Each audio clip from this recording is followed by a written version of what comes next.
Herzlich willkommen zum On the Way to New Work Podcast. Wir sind wieder auf der IO Unlimited und ich habe wieder die Gelegenheit genutzt, dass wir ein Video aufnehmen und mir unseren Speaker geschnappt. Michael hat es heute nicht geschafft, weil wir es so spontan gemacht haben und ich switche jetzt zu Englisch. So I'm sitting here with James Lawrence, known as the Iron Cowboy. Yeah. Good morning. Hey, good morning.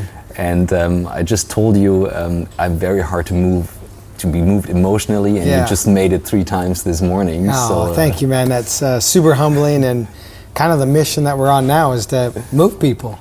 I apologize for my voice, but I've been doing a lot of speaking, and I'm under the weather a little bit, but happy to be here. Thank you. Yeah, and I mean, I just catch you after your speech right now because the room is full with like 200 people inside, and you have to catch your plane. So thank you for being here. Absolutely. So you are known as the guy doing 50 Ironmans in 50 days in 50 states. Yeah, crazy, which is right? Pretty crazy. It's crazy, yeah.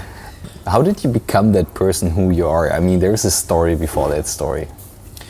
Yeah, I mean, people see the headline and they forget about the journey that it took to make that headline. And for my family and I, it was over a decade, you know. And to create a headline, it takes experience. And there's a lot of suffer, a lot of sacrifice, a lot of growth, good experiences, bad experiences. And for me, it was just taking my family through an unbelievable journey that we went through together, and moments that we got to share that were great and that were bad. But I think all of those are important because it gets you to the headline. And I mean, there's so many stories. How did it start? I mean, like, what do you do in your normal life? Like, before that? You know, I grew up a dreamer, and I didn't know what I wanted to do. I watched my father be a hard worker, and he instilled that in me. And I watched my mom be like a dreamer.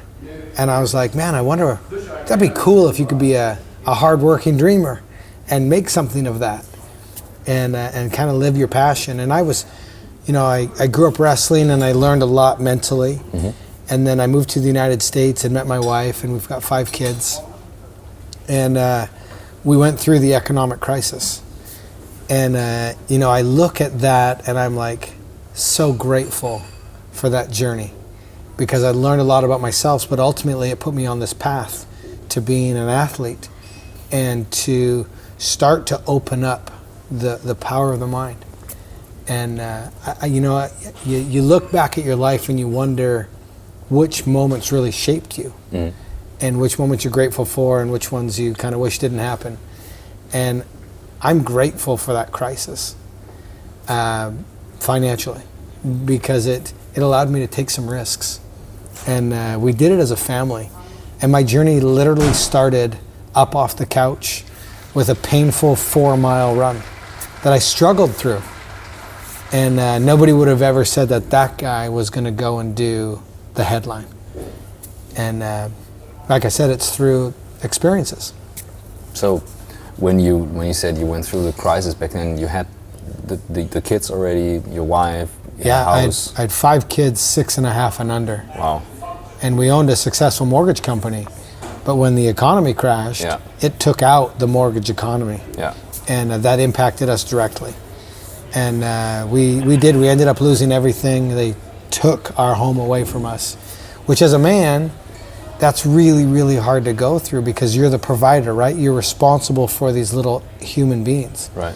And you feel like you're letting your wife down, and the kids are little, but they probably don't understand. But you know, you feel like you're letting them down. And so you decide, do I focus on the loss, or do I figure out a way to get back up? How can you, like, if you go back to that state, because you give me the feeling that it has been a super important experience in your life. Yeah. If you go back there, and I'm just going to my morning this morning. I had a good morning, short night with the kids. My wife was not here in town at the moment, and I was a bit stressed in the moment. Sure. So there was one moment where I got a bit louder than I actually wanted to. Yeah. So I can imagine there is more struggle than just the realization, okay, that's the new path. So in that phase, like, how did you look at yourself, and how could you see, okay, that's wrong what I'm doing, or like I gotta do something? Yeah, kids are hard because I actually believe that kids are here to help us to learn and grow. And our job is just to kind of guide them and give them the tools they need to struggle and succeed. But I truly believe that they're here to teach us lessons like patience and gratitude. And it is a humbling journey to be a parent. And it teaches us self-control and who we are as a person in that moment. And then the opportunity to learn and grow and change as they grow. I think it's great they come out as babies and don't do anything. I mean, if my oldest is 16, I've got 15, I got 13, I got 11 and 9. And I think if they came out as a teenager, we'd all be screwed, right? Because we didn't have the opportunity to learn and grow with them. Yeah. And so, question I always get is, what's your parenting style? And what advice would you give? And my advice is to communicate with them and love them from when they're young, and to allow them to fail. And those are the three biggest keys. And to be patient and to learn as they grow. And you're not going to be perfect as a parent. None of us are. And we make mistakes. As long as we improve on those and continue to try to be our best, I think that's the beautiful part, is us growing because of them. And there's so much to learn from kids. I share a story about my daughter who couldn't see the option to quit. And as adults, we complicate things. Can you share that story again? Because just real quick. The story is, I was in a race and I had some incredible complications, and it ended up being that my body was done. And my friend was there, and he came over and he set up a phone call between myself and my daughter. And she basically said, "Dad, can you get up and walk and finish?" And I was like, "Sweetheart, I can't." And she didn't understand that. And so she then asked me if I could crawl and finish. And it was 9 miles to go. And she obviously didn't understand distance. And I said, "Sweetheart, I can't." And then she goes, "Okay, Dad, well, can you cartwheel 9 miles?" It was beautiful because she couldn't see that option to quit. It wasn't on the table, and she was like, "No, Dad, there's a solution here. There's a way for you to finish, and there's a way for you to do what you said you were going to do." And I thought that was just beautiful, and I've learned that as adults and traveling around the world, that we indeed get in our own way, and we maybe look for the reason because we're uncomfortable. We'll look for a reason to quit or to get out of what we're doing. Where she couldn't see that. She was like, "No, Dad, you said you were going to do this. You need to figure out a way to do it." And I think that innocence that she had was a great learning moment for me. When do you think we lose that? That's a great question. I think just as we grow older, we lose our innocence, and we possibly get bitter.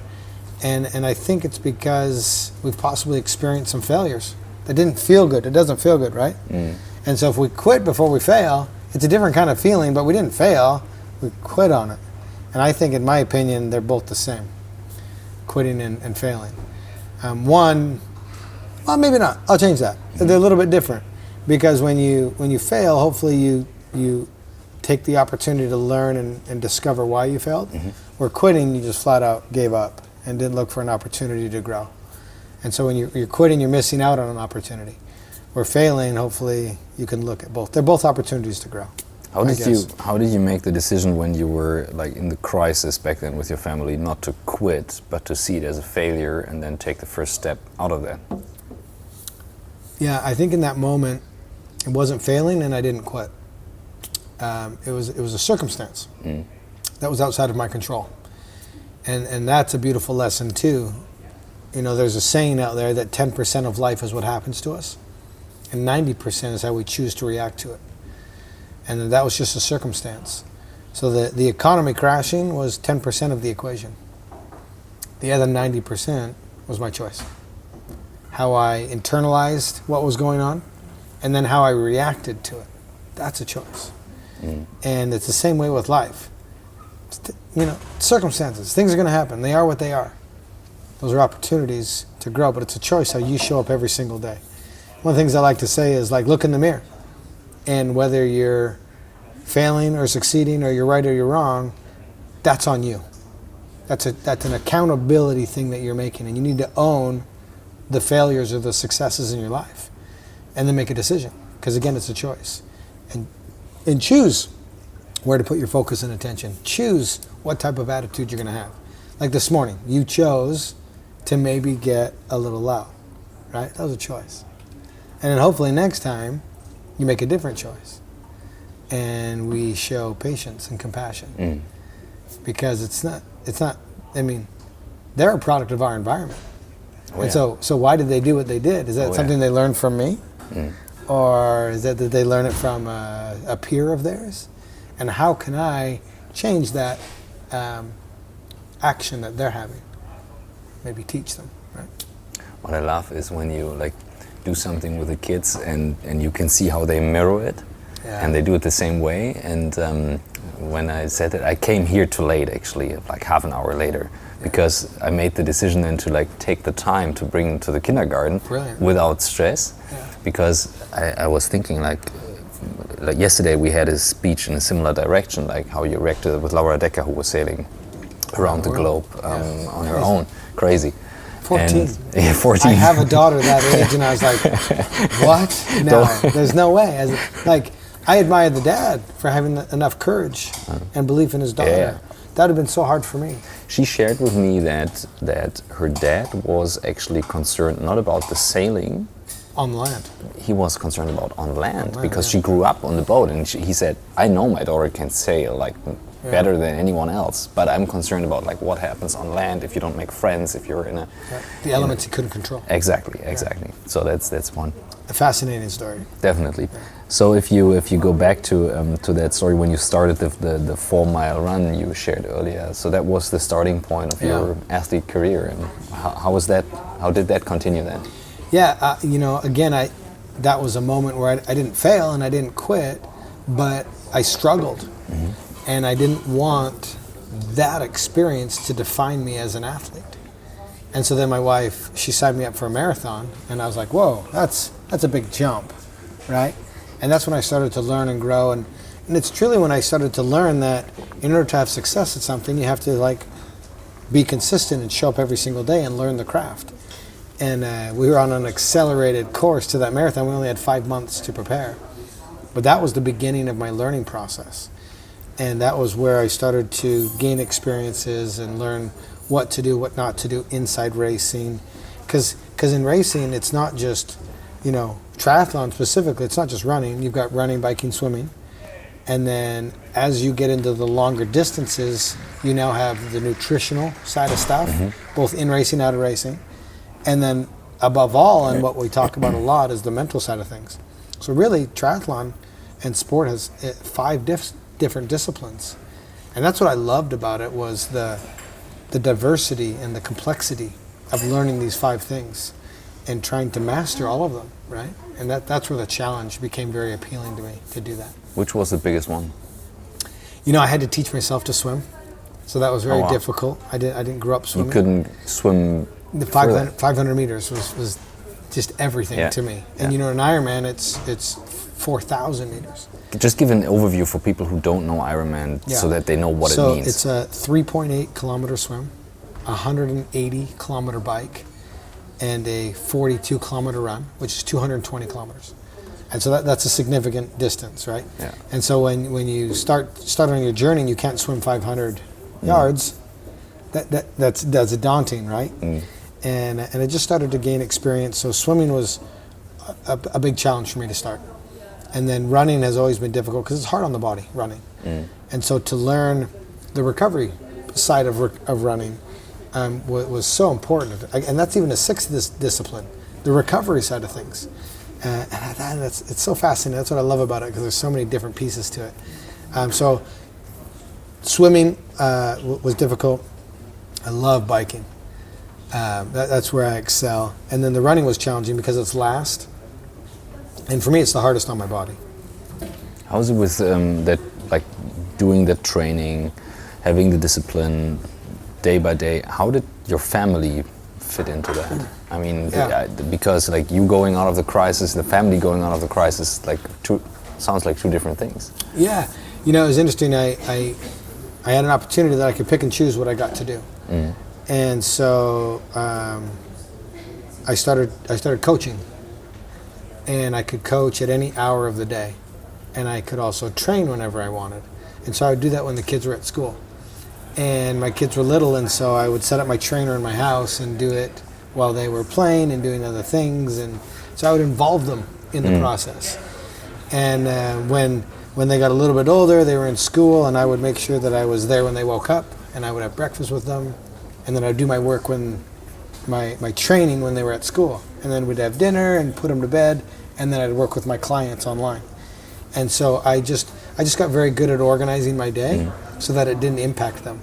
And so family life balance became achievable for us because I would do things at hours that were not family time. And then I'd make sure that I was there present with them for family time. And we would just include them in decisions and different stuff that we were doing. Are there any things where you say, well, that didn't work out, or that I had to struggle through it in that process? Yeah, you know, sometimes you don't want to wake up at 3, 4 in the morning to do a long ride. Yeah. But that's what you do. Yeah. And certain sacrifices at different parts of your journey are greater than others. And, you know, I wouldn't suggest anybody to get up at 3 in the morning to do your workout for a long period of time. But I realized that there were just small moments in my life, and now I don't have to get up at 3 in the morning.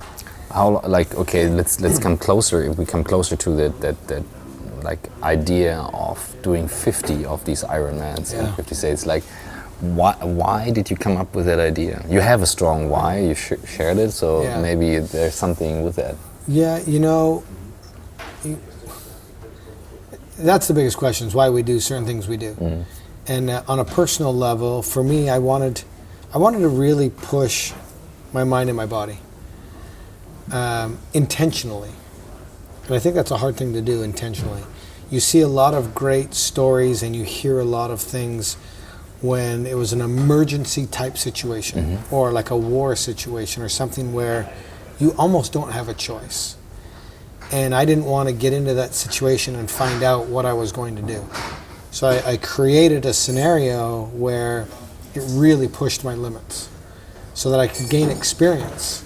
So then if we run into a situation where it's an emergency or someone is depending on me life or death, I have a greater sense of what I'm going to do because I've experienced certain things. And I think that's the challenge that I would put out there to everybody, is to think about when the last time you intentionally became uncomfortable. When was the last time you isolated one of your fears and then attacked it to break it down so that it's no longer a fear, that it becomes something comfortable? And I think that's the challenge for everybody, because in those moments of crisis or under great stress, we react differently.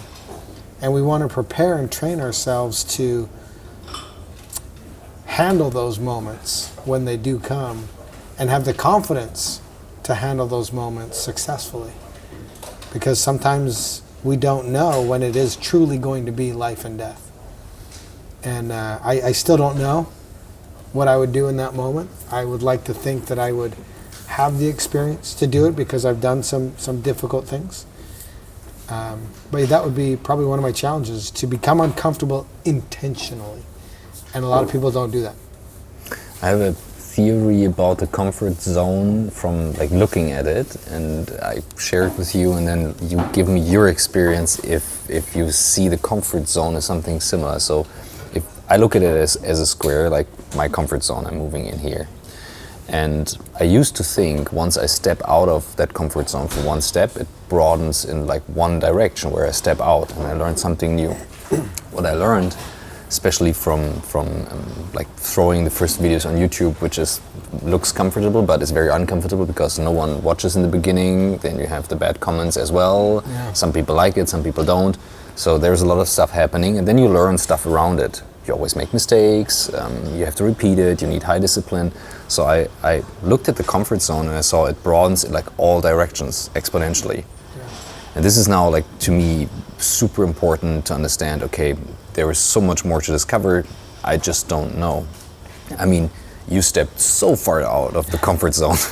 What did you discover on all these areas? And do you have a similar experience on that? Yeah, for sure. I mean, I like that analogy, that, and I think if you're not paying attention to all the different categories, meaning physically, mentally, emotionally, spiritually, you know, you could just be moving one side of that box. Mm. And I think the goal would be to have your box expand on all sides. And that can only happen through experience and activity. People are like, how do I achieve X, Y, Z? And I said, well, you have to go do and try and experience. And you can't just try physically, because you'll fail. You have to try physically, emotionally, spiritually. You have to put a team around you and do all these things and take those steps, because it's in those steps that you start to learn. Oh, that didn't work. I need to show up. I need to do that differently. Oh, that didn't work either. And then you start to grow and put all these pieces together, and then hopefully that box will grow symmetrically, you know, over time. And next thing you know, your box around you is so big that you feel and have the confidence that you could almost go do anything. And I think that's a blessing, and kind of where I'm in my life. I don't think there's anything, you know, within physics that we can't go do. It ultimately comes down to, what am I willing to sacrifice, and then how long will it take me to achieve that goal? Because I see people, they lack confidence and they set a goal that's maybe too big, and they don't respect the time that it's going to take to achieve the goal. And they rush it, and they're rushing to a failure, and they're rushing the experience process. And it's so important to respect how big a goal is, and it's okay to make those missteps and those things that you talked about, so that you can learn. And sometimes you need to be patient in that learning process so that you can achieve that big goal. People ask me all the time, well, have you ever set a goal that you didn't achieve? And I was like, no, because I've always showed up and done the things that are required to achieve that goal at a high level. And I'm patient with the process. I didn't need to do 50 Ironmans tomorrow. I needed to grow and adapt and achieve certain benchmarks before I could even conceptualize the goal. And then once I conceived the goal, I still took 2.5 years to put the right pieces of that puzzle, learn and grow, so that I could almost ensure my success. And then even then, on that journey of the 50, I continued the learning process, because we still made incredible mistakes and had oversights, and sometimes being naive about how difficult a journey is going to be is also a blessing, because sometimes you wouldn't do or go down that journey if we truly knew how difficult or challenging it would be. Yeah. And so, man, what a blessing to have this much confidence and be this naive. And I think that together, you know, led us to ultimate success. You know, combined with an unbelievable team and the desire to not look for reasons to quit, and to look for solutions to the problems, and to keep pressing on. I was impressed in that moment when you said, I was thinking like, I would actually love to do a film trip next year, but it's hard. How do I combine it with the family? And then you came on stage and you said, yeah, and then I actually did it in the summer, which was the worst time to do the Ironman in certain states, because it's way too hot. And here. But that was the only time when the kids had off from school. I'm like, whoa, he brought his whole family. Yeah, I actually refused to do it without them. Yeah. Because, I mean, they're a huge reason for why I do what I do. And I also wanted them to see firsthand. One of the questions today was, how do you create a scenario to where your kids learn and grow? And to me, you bring them on the journey with you, and you go through struggles together. My kids learned so much about adversity and sticking with it, and they set examples for me. And I mean, there's just so many things that happened. I would have been doing an incredible disservice to my kids to not bring them along with them and then maybe just share the stories with them. There's a difference between hearing a story and experiencing something. And with our kids, I think your kids will learn a lot, and involve them in the process of the filming and the things, and have them have experiences. And I think they'll have a greater appreciation for what you do. And there's possibly a bond and a connection. I mean, just like the girl yesterday, why did she love sailing so much? Yeah. Her father was big into sailing, and she had a choice. Like, do I go live with my mom or do I go live with my dad after they separated? And she was like, well, I have that connection with my dad. And maybe there's a connection that's unrealized with one of your children through film. And maybe not, good or bad, we don't know. But you're missing an opportunity if you don't at least explore that and help them to maybe cultivate that. Yeah, it's just a good excuse, and there is no excuse to do that. Yeah, exactly. So if you give a glimpse into the days, because you were showing some of the videos, and then you just get an idea how crazy that is. Like, give me a day of these 50 days doing that. There's different phases of difficult, and it's different parts of growth and what we're experiencing. But day one was challenging mentally, because you finish day one and you're having this experience physically, and you're like, I can't do 49 more. And then you get to 30 where you're completely broken down and you can't conceptualize 20 more. And then a real difficult stage was like 15 through 25, because you're experiencing so much difficulty and adversity and things you didn't anticipate, and you're still learning how the mind and the body can still yet come together.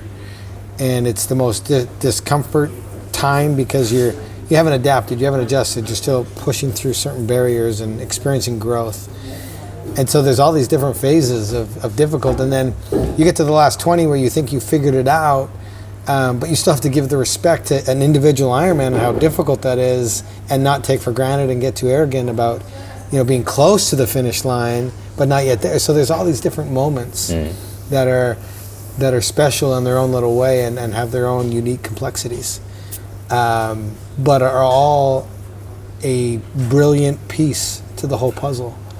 And you have to experience them all in order to make it the headline. And I think that's important for us to realize. But what I thought when I saw the movie, your wife had to wake you up, and you were just so tired and so off. And I thought, like, wow, what day was that? Like, can you, like, what did a typical morning look like on that trip? The truth behind the scenes. Yeah. Between my wife and the Wingman, it was they had to draw straws. You had two friends following you as wingmans, right? Yeah, and so they every morning the loser got to wake me up, because it was one of the hardest things to do, because I was so exhausted, and it was a process, and they had to slowly bring me out. And behind the scenes, the favorite thing for me was my wife every morning would rub my feet, and to try to get the inflammation out of my feet. And I mean, just that act of kindness was so unbelievably touching to me. Yeah, I mean, just that process to wake me up every single day. I didn't want to start. And I would see Sunny first thing, and I'd see the Wingmen and the sacrifices they were making, and I'd be like, okay, fine, I'll just get in the water today. And then you get out of the water, and there's 400 people there to bike with you. And you're like, fine, I'll bike today. And then you get to the bike ride and you're like, I don't feel like running a marathon. But there's so many people there. And you're like, okay, I'll just run this last one today. And that's kind of how it went, was every day that routine started to happen. And every night, nobody thought I would start the next day, probably including me on some level. And then every morning I'd wake up and they'd be like, no way he starts. And ultimately we would rally and start. And the next thing we knew, we'd finish. And every day was kind of like that. And then throughout the course of the 7 weeks, you started and stopped every day, and then you combine all those together, and next thing you know, you're a headline. With your daughter, you said at a certain point she joined in and was biking with you, or like going with you on the run. Yeah. Like, did she do that from day one? And like, so yeah, she started running with me from day one, but then on day 4 she realized my dad needs me to show up. And she, you know, she had a quick conversation with me, and she was like, "Dad, I don't think you believe in yourself, and I'm going to be here every single day. I need you to show up and be here with me." And that was kind of a huge turning point in the journey, and I was grateful that she realized the need and her role on the team and how important it was, and the energy that we shared. And it was one of the most special things that happened is my 7 o'clock appointment with my daughter and my family every night for that 5K. And ultimately it was the energy I needed to make it to that moment and then finish the day. what do you do like now, and how do you love the stuff you do after that headline? Yeah, you know, I never thought that this is what I'd be doing, the speaking, going around the world. I've had the opportunity to speak in 48 countries. Wow. And it's incredibly gratifying to see the impact that we're having. I mean, it was just our family's journey, and we had no idea that it would really help shape people's thoughts, and once again to believe in themselves. And every time I get up on stage, that's me intentionally becoming uncomfortable. It's not my favorite. I don't love the act, but I love the effect that it has. And I'm always nervous because I want to make sure that the audience gets something out of it. And I'm humbled with the messages that we get and the change that people are having, and that's why I keep doing what I do, because of the stories and messages that we receive and the change. And as humans, teaching them that they're capable of so much more and getting out of their own way. And to me, that's what makes it worth it. I'm in Germany for 1 day, and then I go to Mexico for 2, and then back home, and then New York. And so, I mean, it's tough. It's like an Ironman. It's like an Iron. Yeah, it's a different kind of 50. I've only got 2 more countries to get to my 50. But that's why I keep doing it, because the impact is humbling, and I believe the work is great. One of the last questions I usually ask people is, number one, where do you get your inspiration from? Like, what keeps you inspired? Who inspires on your mind? Like, is it books? Do you read? Like, what do you do? Yeah, you know, I look at my kids, and I want to continue to set a great example. And then I listen while riding and traveling. I listen to audiobooks. And it's just a way to keep your mind going. What a good, like, give us some books that you could share where you say, listen to that, that's a good one. The Subtle Art of Not Giving a Fuck, I think is a great book. I think it's Mark Manson. Man's Pursuit of Happiness is an unbelievable book. There's just so many great books out there. My book, Redefine Impossible. True, yeah. It's got to be a good one. Yeah. I mean, there was such a long lineup here. I'm always humbled again by people that want to continue to hear the rest of the story and to maybe continue to grow. But that's a key. Show up spiritually, show up mentally, show up physically, show up with your families. Go all in on all those things. And man, hopefully you wake up one day old with no regrets and a big smile on your face. The last one of our youngest listeners is like 8 years old. Yeah. What would you recommend them? Yeah. Now listening to that. Yeah, for me, it's belief in yourself. It starts with you, and surround yourself with people that give you love and encouragement. But you have to believe in you, because sometimes nobody does, and that little spark has to come from within. And so, little man, little girl, just believe in you. And don't listen to anybody put those doubts in you. And it's truly possible to go live your dreams. So dream big and show up every single day and achieve those goals. I believe in you, and I want you to believe in you. Thank you so much, James. Yeah, absolutely. It's a pleasure to meet you. Have a safe trip to Mexico. Thanks, buddy, man. Appreciate it. Thanks for the time. Yeah, absolutely.